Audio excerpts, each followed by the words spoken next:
Hello, this is Cyber Dragon. So I'm going to talk about what you can do with when you have like investigation for like forensics for the digital side when seizing computers,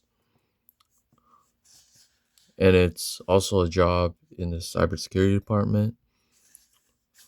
So pretty much this is just an example from an old project I did in 2018. So they give you some pictures. That's a voice recorder, working station. Okay, you got hard drive, you got a USB thumb drive, and there's like different components to it. So you pretty much like, okay, this is like a sample of what the project requires. It tells you like what type of equipment is it, and they'll just give you like a case study of the person's name, what they do. Okay, so pretty much like, okay, blackboard forward, dial 72 number, take off 73 sound. These are like types of like what type of source it is based on like the serial number of like the disk, which is the hard drive disk. Okay, this is an example of a document that you pretty much like. This is like a basic report evidence and property custom document. It's OHMR form 4137. This is July 1991. So it's a little bit outdated, but you'll see this in like your classes for Cybersecurity 485, which is your capstone class. You only have like total 5 projects. This is like project 2. Okay, this is a receiving agency. It'll be like who's receiving it. You can say FBI, police station in Oklahoma.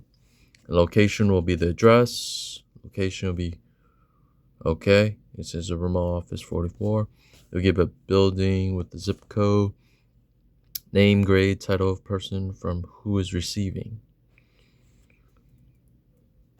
From will be like, okay, it's from, so like from the person.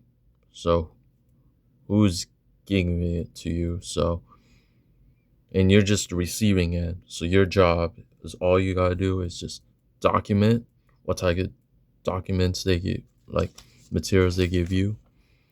So you can say, oh, owner, all right, owner of the company. Boom.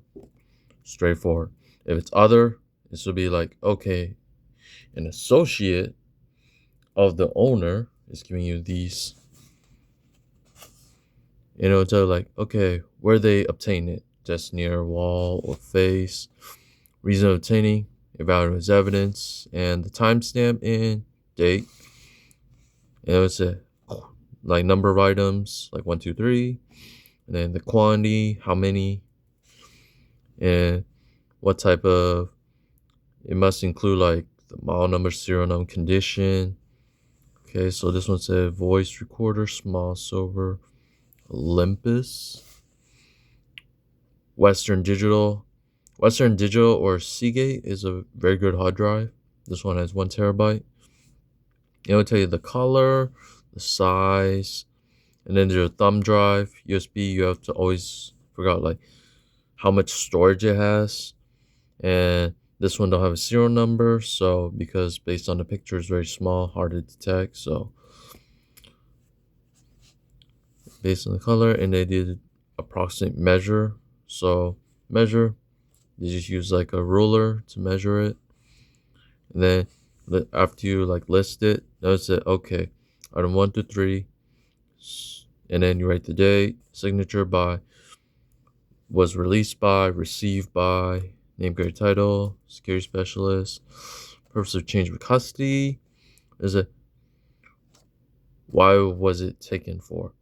So something like, for example, let's say you have an employee that works for you for like 5 years, and then later they just download something from the computer off the company server, like some photos or some print stuff. So it's pretty much classified as insider threat.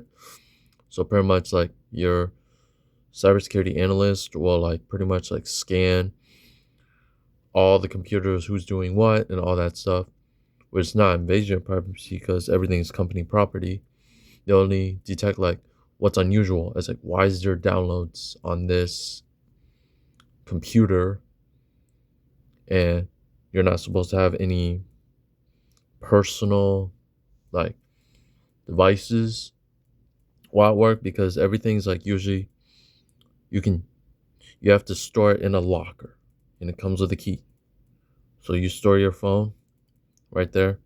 No one should be able to bother you, and you pretty much like leave the phone in that storage area.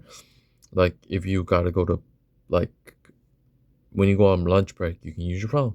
That's how most tech companies have worked. But on the flip side, it varies based on company policy. So everybody got to follow the policy.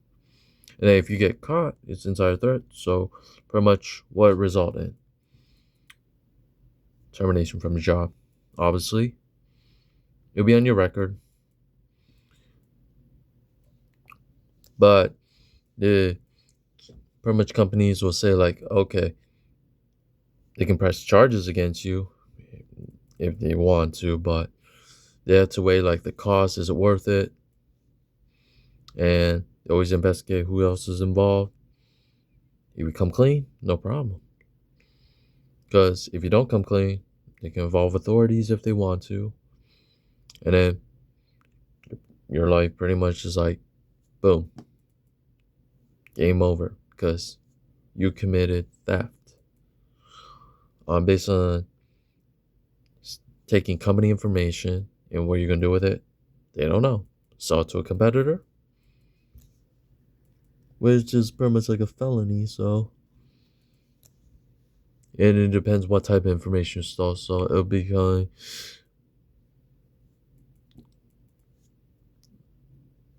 on everything. So